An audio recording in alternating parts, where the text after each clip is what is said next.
O tema de hoje é muito importante, nós vamos falar sobre fim de relacionamento e os impactos nos bens, né? Ou seja, na partilha dos bens. Isso é muito importante porque isso tem tudo a ver com o mercado imobiliário. Então vamos lá.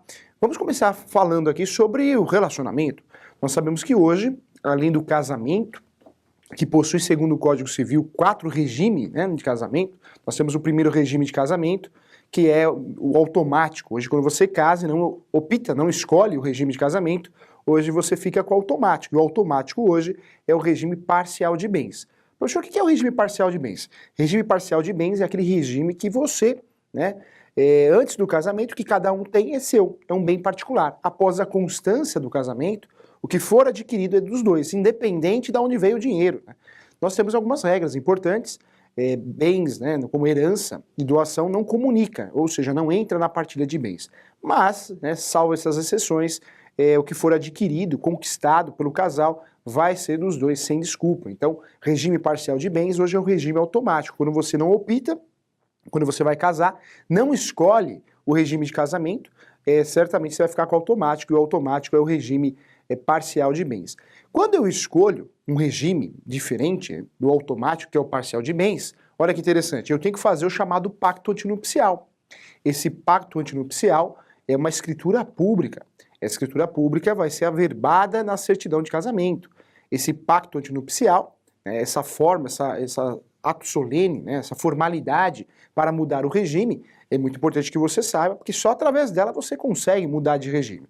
E aí esses regimes que não são automáticos, nós falamos do primeiro que é o automático, parcial de bens, após a constância do casamento, tudo que for adquirido é dos dois, antes cada um que tem é seu, nós temos esses regimes que são pactuados. Quais são, professor? Nós temos 3, são 4 regimes, o primeiro é automático, 3 são pactuados. Vamos para o primeiro então. O primeiro regime pactuado é o regime separação total de bens. Professor, o que é separação total de bens? Esse regime é muito utilizado, hein? Inclusive por empresários, artistas, né? Porque não vai misturar nada do patrimônio. Cada um que tinha é seu. E depois, após a constância do casamento, continua sendo seu, né? O seu que eu falo individual, bens individuais. Cada um tem os seus bens e adquirirá os seus bens. Olha que interessante, o separação total de bens, feito através do pacto antinupcial, não ocorre acumulação de bens. Cada um que adquirir continua sendo seu, mesmo após a constância de casamento. Então esse regime também é muito utilizado. Nós temos um terceiro regime, que é o chamado união universal de bens, que já foi automático, hein? Já foi o regime automático. No passado, quem não escolhia, não optava pelo regime pactuado, ficaria com o automático, que era a união universal de bens. Hoje não ocorre mais, hoje não é mais o automático. Mas você pode pactuar. O regime de união universal de bens é aquele regime de casamento que mistura tudo, vira uma salada de fruta.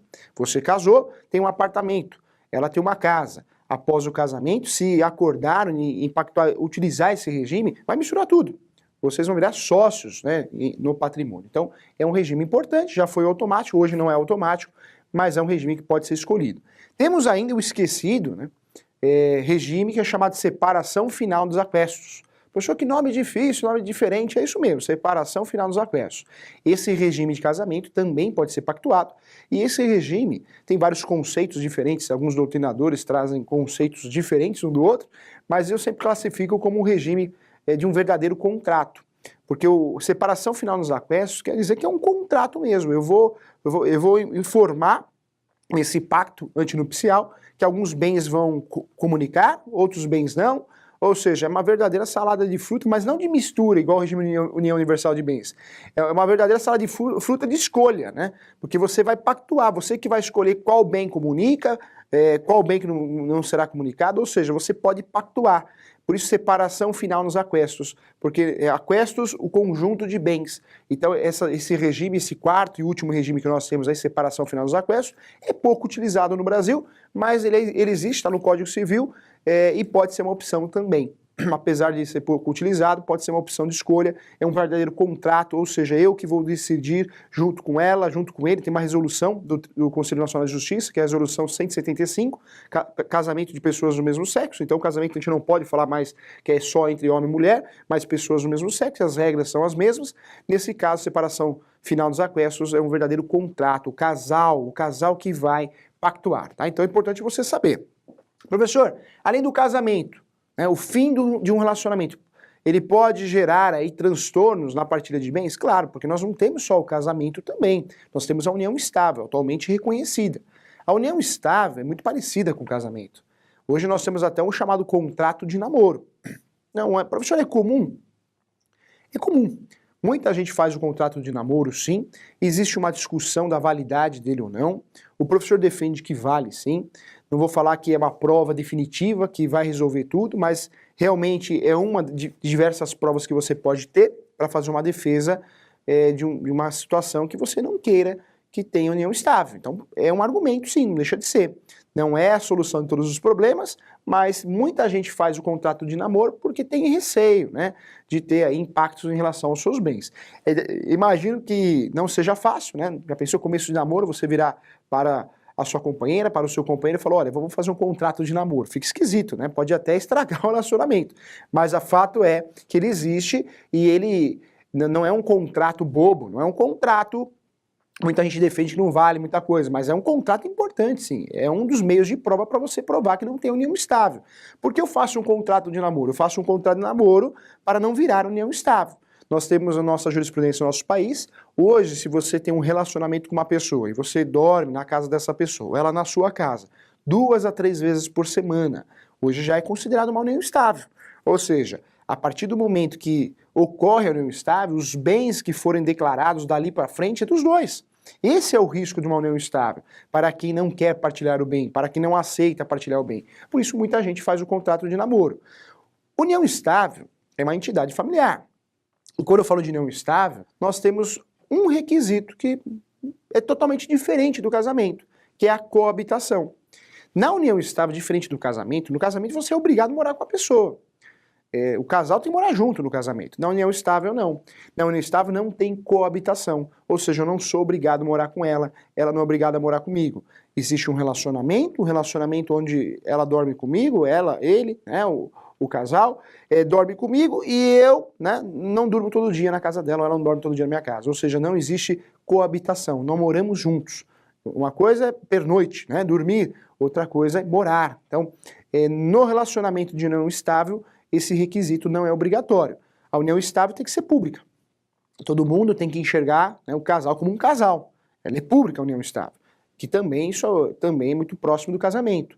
Além de algo público, um tem que ajudar o outro, né, compartilhar, mas coabitação é um requisito que não existe na união estável. Então, por isso a união estável é tão diferente do casamento. Parecido, mas também com esse requisito muda tudo, né? Deixa bem diferente do casamento. Então, quando a gente fala de união estável, olha que interessante, também é um fim de relacionamento. Então, nós temos no Brasil alguns relacionamentos de entidades familiares declaradas, casamento e união estável.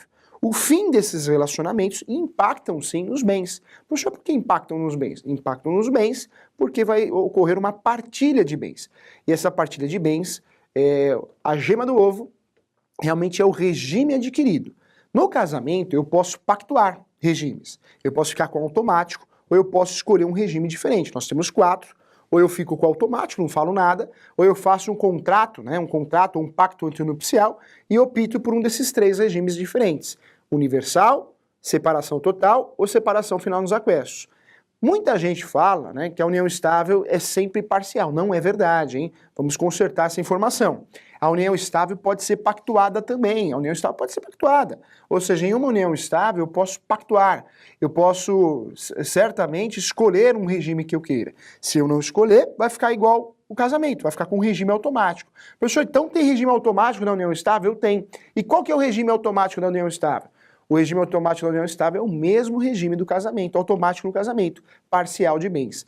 Então, na união estável também, se eu não optar, não escolher, né, um regime, também vou ficar com automático, ou seja, o parcial de bens. Então, parcial de bens é automático no casamento e também na união estável. Fique atento em relação a isso, hein? Nós temos um termo, uma nomenclatura utilizada, que é o litisconsórcio necessário.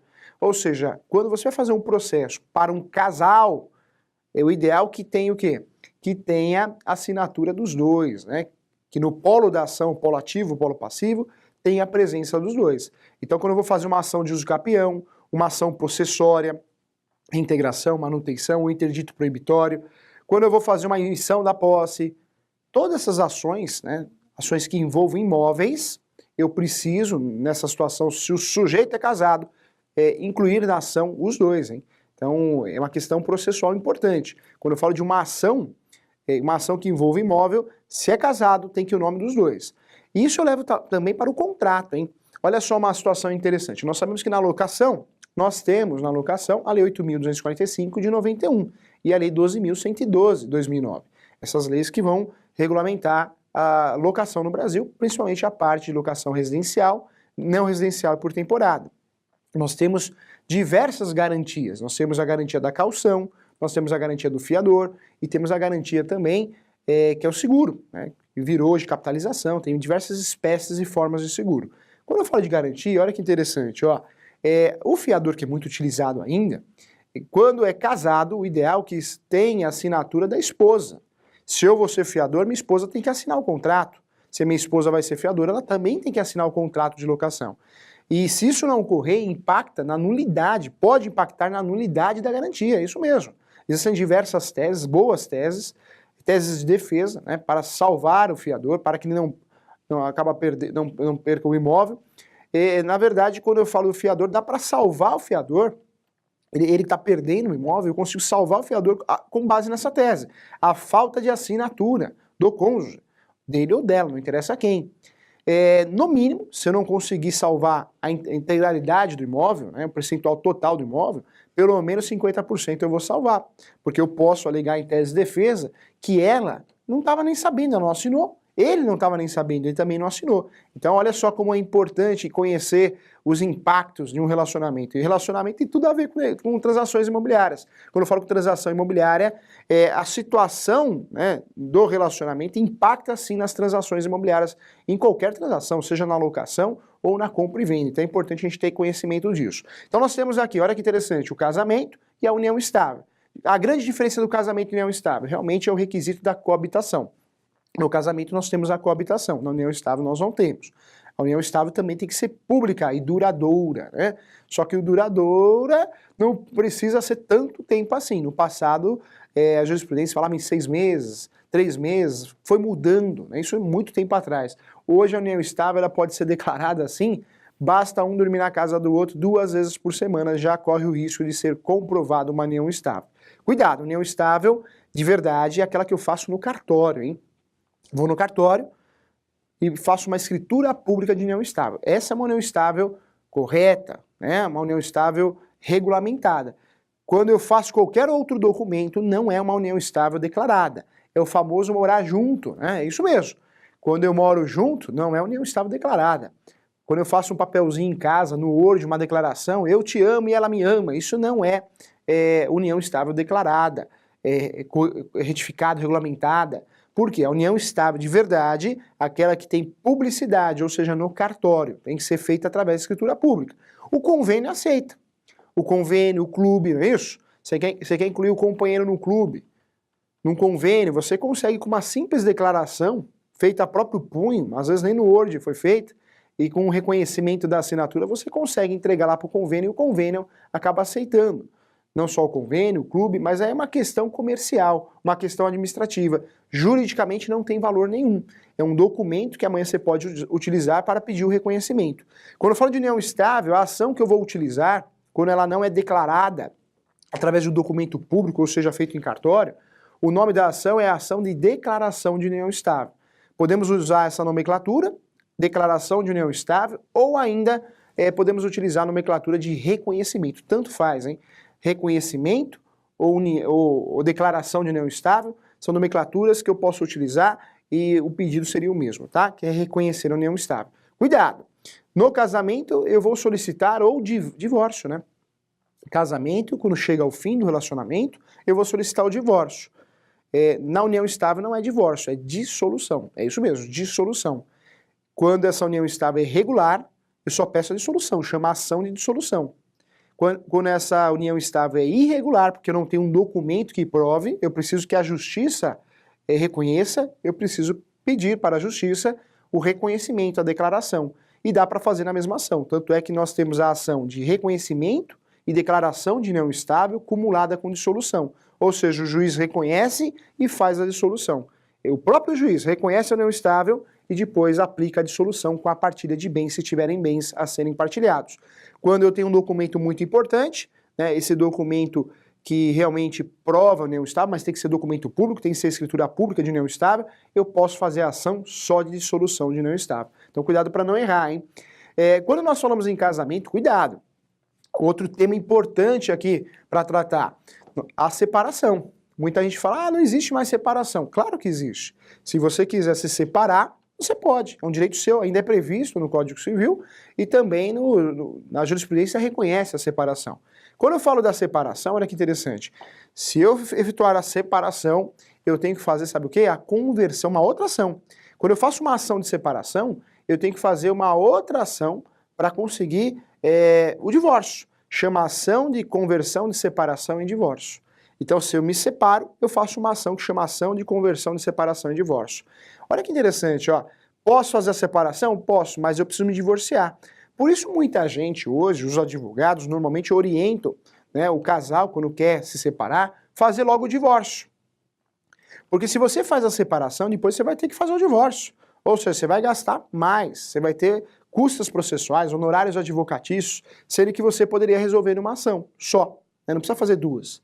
Mas muita gente ainda opta pela separação, né? Vai de gosto, né? O ideal é que o advogado explique as ferramentas e realmente o casal escolha, ou a parte escolha realmente a opção desejada.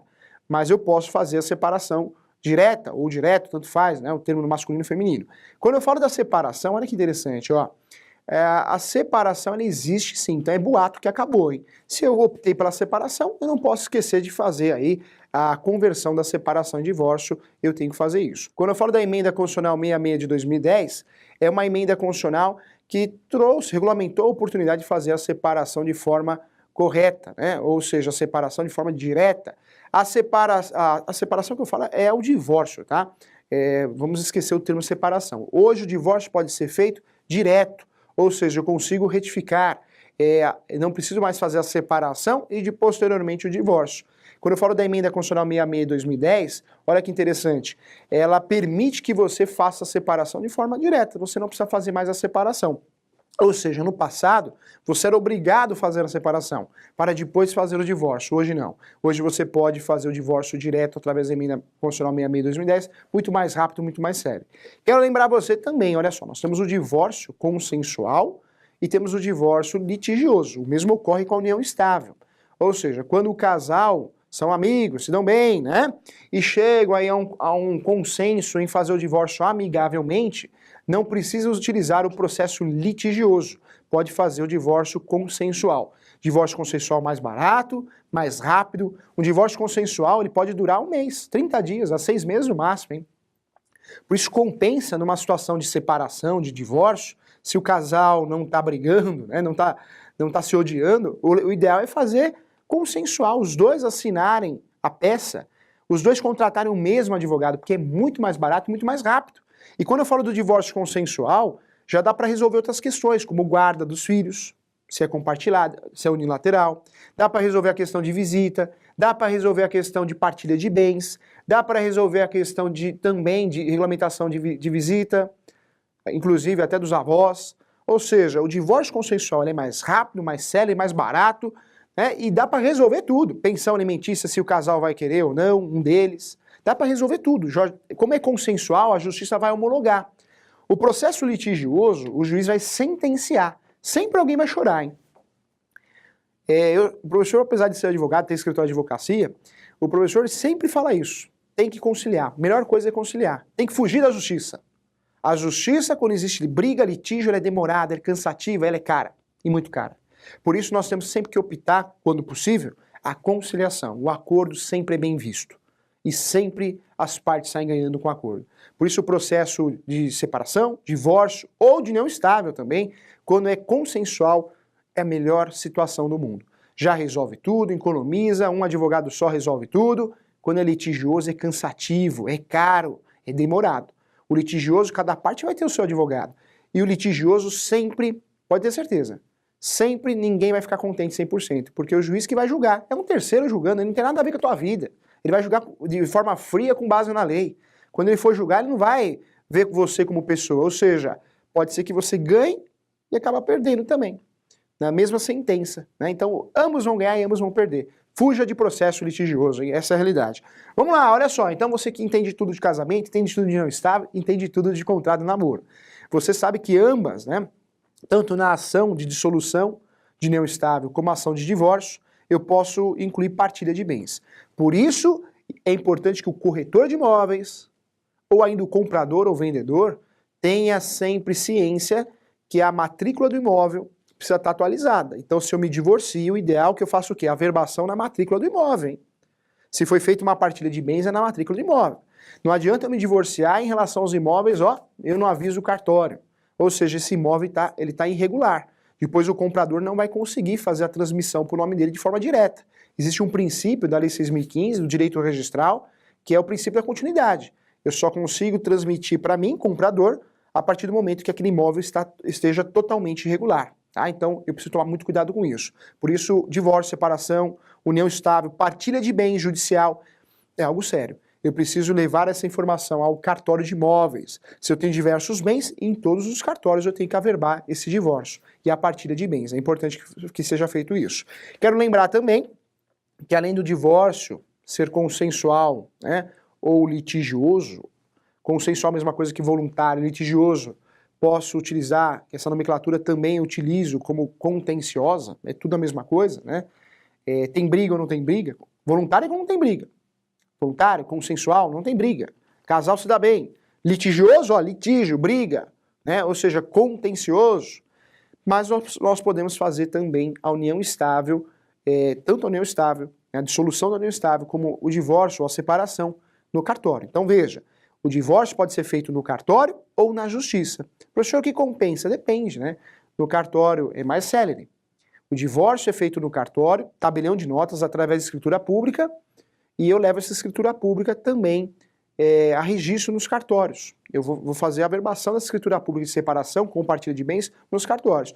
Mas o cartório, só posso levar o divórcio lá para o cartório quando não tenha incapaz. Não pode ter incapaz e nem menor. Quando tem menor incapaz, eu não posso fazer meu divórcio no cartório. Eu tenho que fazer na justiça, no Poder Judiciário. É facultativo levar no cartório. Se eu quiser levar para a justiça, eu posso. Qual que é a vantagem de levar para a justiça? A vantagem, na opinião do professor, é que você pode pedir justiça gratuita. Né? Se você provar que precisa de justiça gratuita, você não vai pagar, né, as taxas judiciárias. Ah, professor, mas vou pagar os honorários do advogado. Mas no cartório também. Porque no cartório, né, você paga a escritura pública mais o advogado. No judiciário você paga só o advogado se você conseguir justiça gratuita. O judiciário também tem a citação, né, se o processo for litigioso, aqui no cartório não dá. Ou seja, no cartório eu só posso levar o divórcio no cartório quando não tem menor, quando não tem incapaz e quando não tem litígio. Se tem briga, tem que ser judicial. Cartório tem que ser consensual, sem filho e sem incapaz, tá bom? Qual que compensa, professor? Depende de cada situação, tem que ser analisado no caso concreto. Cartório muitas vezes é mais rápido, mas gasta um pouquinho mais. Então você precisa analisar se compensa ou não, isso vale a pena analisar em cada caso concreto, tá bom?